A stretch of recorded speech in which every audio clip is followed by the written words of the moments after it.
Today I'll teach you guys how you guys can disable your standby mode on iPhone. This is basically what a standby mode is. When you charge your iPhone, then it's going to show you the clock and the temperature, all this information over here. This is basically what a standby mode is. And if you turn it off, nothing is going to be displayed. So if you want that to happen, then follow the step. And this standby feature is only available for iOS 17 user only.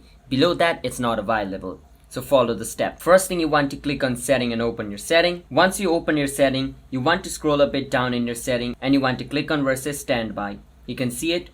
Once you click on standby, and it's going to bring you inside standby setting.